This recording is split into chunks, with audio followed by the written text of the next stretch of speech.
Bismillahirrahmanirrahim. Assalamualaikum warahmatullahi wabarakatuh. Perkenalkan, nama saya Robi Ripaldo, mahasiswa satu akuntansi Universitas Bengkulu. Baik, dalam kesempatan ini saya untuk melanjutkan video sebelumnya, di mana sebelumnya sudah menjelaskan materi tentang liabilitas jangka pendek, provisi, dan kontingensi. Nah, kali ini saya akan membahas materi tentang liabilitas jangka panjang. Di sini ada beberapa poin yang akan dibahas di sini. Nah, di sini kita akan bahas materi tentang liabilitas jangka panjang, di mana di sini kita telah menyepakati bahwasannya liabilitas jangka panjang ini tidak bisa kita sebut sebagai liabilitas tidak lancar. Karena kenapa? Karena ini kita harus menyebutnya sebagai liabilitas jangka panjang. Nah, liabilitas jangka panjang ini adalah kewajiban perusahaan saat ini yang berasal dari transaksi masa lalu yang akan diselesaikan pada masa yang akan datang dalam waktu yang lebih dari 1 tahun atau lebih dari 1 siklus normal perusahaan. Nah, jadi itu adalah pengertian dari liabilitas jangka panjang. Nah, selanjutnya bagaimana macam-macam dari liabilitas jangka panjang ini atau utang jangka panjang di sini. Di sini ada macam-macam dari utang panjang ini. Yang pertama itu adalah utang obligasi, yang kedua itu wesel bayar, yang ketiga itu utang hipotek, yang keempat itu kewajiban terkait dana pensiun, yang kelima itu kewajiban leasing. Jadi itulah ada 5 macam-macam dari utang jangka panjang ini. Nah, di sini kita akan bahas satu persatu dari macam-macam dari utang jangka panjang ini. Yang pertama, penerbitan obligasi. Nah, di sini bagaimana penerbitan obligasi di sini? Yang pertama, kontrak obligasi dikenal sebagai perjanjian obligasi. Yang kedua, ini merupakan janji untuk membayar, di mana janji untuk membayar di sini yang pertama sejumlah uang pada tanggal jatuh tempo yang ditentukan itu ditambah. Nah, kemudian yang kedua itu membayar bunga secara periodik pada tingkat tertentu pada jumlah tempo atau nilai normal. Nah, kemudian penerbitan yang ketiga itu sertifikat kertas, biasanya dengan nilai nominal itu 1000 atau berapa nih. Kemudian yang keempat, pembayaran bunga biasanya dilakukan setengah tahun.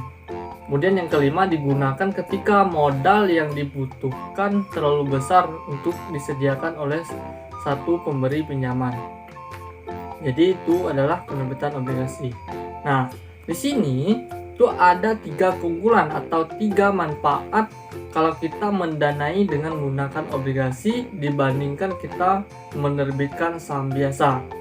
Di mana 3 manfaat tersebut, yang pertama itu kontrol pemegang saham itu tidak ada pengaruhnya atau tidak berpengaruh. Yang kedua, adanya penghematan pajak. Kemudian yang ketiga, laba per saham mungkin akan meningkat atau lebih tinggi. Jadi itu adalah 3 keunggulan atau 3 manfaat ketika kita mendanai dengan menggunakan obligasi dibandingkan menerbitkan saham biasa. Nah, kewajiban yang diharapkan akan dibayarkan lebih dari 1 tahun di masa depan. Nah, kewajiban dasar di sini itu ada 2. Yang pertama, suatu bentuk bunga atau wesel bayar. Yang kedua, untuk mendapatkan modal jangka panjang dalam jumlah besar. Nah, selanjutnya kita akan membahas itu utang jangka panjang memiliki perjanjian dan pembatasan di sini. Jadi utang jangka panjang itu memiliki perjanjian dan pembatasan. Nah, bagaimana? Ada berapa jenis dari obligasi yang kita kenal? Di sini ada beberapa jenis obligasi yang kita kenal. Yang pertama itu obligasi atau surat utang dengan jaminan dan tanpa jaminan.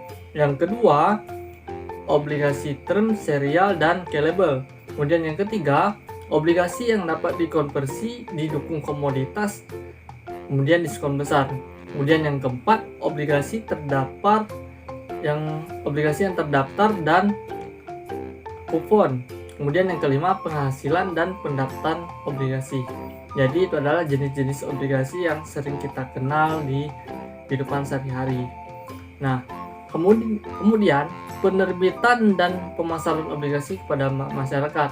Bagaimana penerbitan dan pemasaran obligasi pada masyarakat di sini itu biasanya memakan waktu berminggu-minggu sampai berbulan-bulan. Kemudian perusahaan penerbit itu yang pertama harus mengatur penjamin emisi. Kemudian yang kedua, penerbit harus mendapatkan persetujuan peraturan untuk penerbitan obligasi, menjalani audit, dan menerbitkan prospektus. Kemudian yang ketiga, memiliki sertifikat obligasi yang dicetak.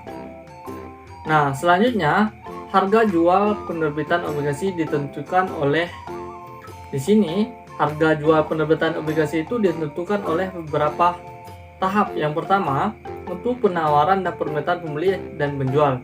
Kemudian yang kedua itu risikonya lebih relatif. Kemudian ketiga, sesuai dengan kondisi pasar. Kemudian yang keempat, sesuai dengan keadaan ekonomi.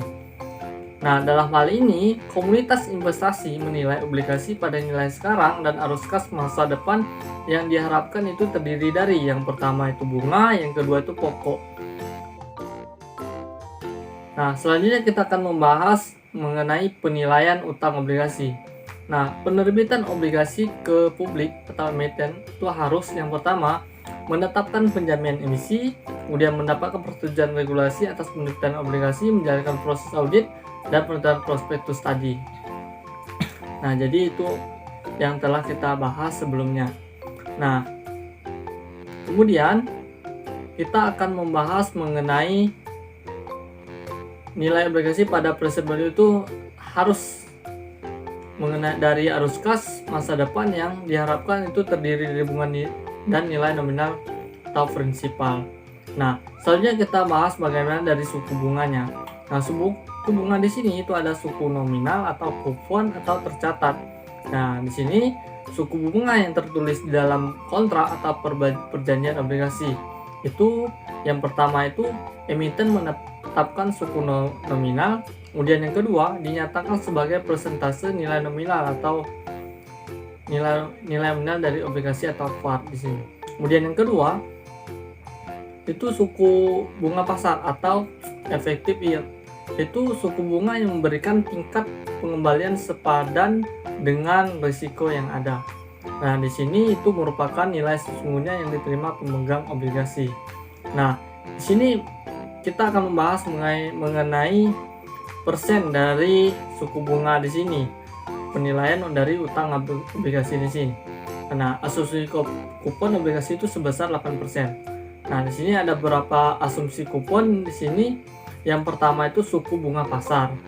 Itu sebesar 60%, di mana ketika suku bunga pasar 6%, maka obligasi dijual pada posisi premium. Kemudian suku bunga pasar 8%, maka obligasi dijual pada nilai pasar. Kemudian suku bunga pasar 10%, maka obligasi dijual pada metode diskon di sini. Nah, kemudian obligasi dijual dengan diskon. Di sini kita bahas yang diskon, bahwasannya obligasi dijual lebih murah daripada nilai nominal obligasi ketika yang pertama, investor bisa mendapatkan bunga lebih tinggi jika berinvestasi di tempat lain dengan tingkat risiko sepadan atau suku bunga yang lebih besar dari kupon obligasi. Kemudian yang kedua, investor tidak mau membeli pada harga nominal obligasi mengingat jumlah kupon yang diterima tidak dapat diganti.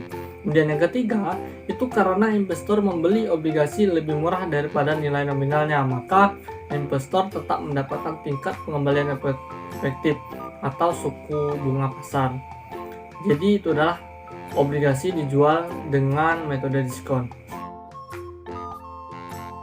Kemudian ketika obligasi dijual kurang dari nilai nominal, maka di sini yang pertama investor menuntut tingkat bunga yang lebih tinggi dari tingkat yang ditetapkan. Biasanya yang kedua itu biasanya terjadi karena investor dapat memperoleh tingkat yang lebih tinggi daripada investasi alternatif dengan risiko yang sama. Kemudian yang ketiga, tidak dapat mengubah kurs yang disebutkan sehingga investor menolak untuk membayar nilai nominal obligasi. Kemudian yang keempat, itu investor menerima bunga pada tingkat bunga yang dinyatakan yang dihitung pada nilai nominal, tapi mereka sebenarnya memperoleh tingkat bunga efektif karena mereka membayar kurang dari nilai nominal untuk obligasi. Nah, di sini kita akan membahas juga mengenai metode suku bunga efektif. Nah, di sini obligasi diterbitkan dengan diskon, maka jumlah yang dibayar saat jatuh tempo lebih besar daripada harga penerbitan obligasi. Yang kedua, obligasi diterbitkan dengan premium, maka perusahaan menjual obligasi dengan harga lebih tinggi daripada nilai nominal yang dibayarkan pada saat jatuh tempo. Kemudian yang ketiga, penyesuaian terhadap beban bunga di obligasi dicatat melalui proses yang disebut amortisasi dengan menggunakan metode suku bunga efektif. Nah, kemudian yang keempat, prosedur yang diperlukan untuk amortisasi adalah metode bunga efektif atau juga sering kita sebut dengan amortisasi nilai sekarang. Nah, jadi dengan menggunakan metode suku bunga efektif, beban bunga periodik dicatat pada persentase konstan atas nilai muku obligasi. Jadi itu adalah metode-metode yang bisa digunakan dalam menentukan harga pada obligasi di sini sesuai dengan suku bunga yang ingin ditentukan.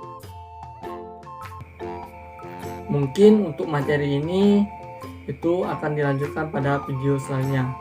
Sebelumnya saya sebagai materi di sini saya mohon maaf apabila banyak kekurangan karena ini masih dalam tahap pembelajaran. Dan Tuhan saya mohon ampun, wabillahi taufik wal hidayah. Wassalamualaikum warahmatullahi wabarakatuh.